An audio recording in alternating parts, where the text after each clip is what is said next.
Ever since his explosive revelation about his ex-girlfriend and actress Kangana Ranaut came out, actor Adhyan Suman has been targeted by people for his opinion. But the actor says that many find his opinion a publicity gimmick, but that doesn't bother him, as he feels he don't need to clarify again and again on the same issue. Adhyan, who has been away from the limelight for a while now, is all set to entertain audience with his upcoming film is Click. During a media interaction when Adhyan was asked to comment over the ongoing controversy of Hrithik Roshan and Kangana Ranaut, so let's watch how he reacted. कुछ clarify करना नहीं चाहूँगा. I think लोगों के लिए शायद वो सिर्फ एक गॉसिप होगा, लेकिन जिस वक्त मैंने इस चीज़ के बारे में बात की थी वो एक इमोशनल स्पेस से आ रहा था. मेरा रिश्ता जो था वो एक पब्लिक स्पेस में था, इसलिए मुझे लगा कि उसकी क्लैरिटी देना एक पब्लिक स्पेस में होना चाहिए. जब ऋतिक सर और इन दोनों के बीच में जब इनकी कंट्रोवर्सी चल रही थी तो मेरा नाम फिर से ड्रैग किया जा रहा था इस कंट्रोवर्सी में. I have got nothing to do with this.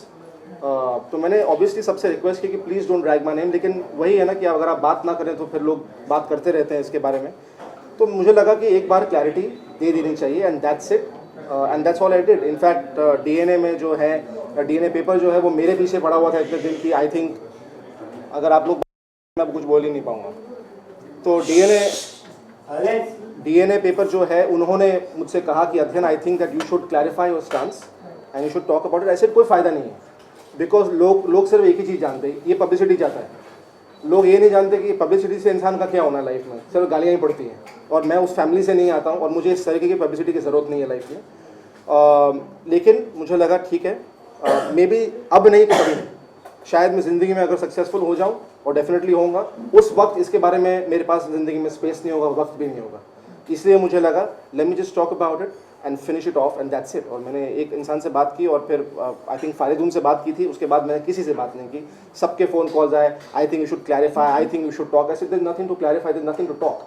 मुझे सच बोलना था. आप उसको बिलीव करें नहीं बिलीव करना ना करें, आपको लगता है कि मैं लूज़र हूँ या मैं पब्लिसिटी के लिए कर रहा हूँ, वो आपका थॉट है. बहुत से लोग सपोर्ट में भी आए, बहुत से लोग जुड़े भी. So I am really thankful to them that they came forward. On being asked if he is happy for what stand he took for himself, to that Adhyan says, "Of course I'm happy. In today's life, it is very important to take stand for yourself and you have to fight your own battle." Watch him here. Absolutely यार, I think आज की ज़िंदगी में अपने लिए stand लेना बहुत ज़रूरी है.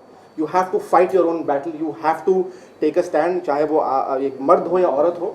आई थिंक इट्स नॉट अबाउट कि लोग बोलते हैं इट्स अबाउट फेमिनिज्म और about being a man.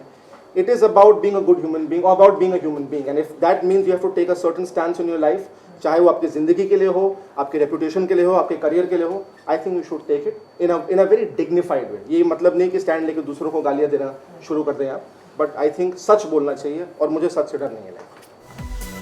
In an exclusive interview with DNA, Adhyan Suman revealed some unknown facts about his relationship with Kangana.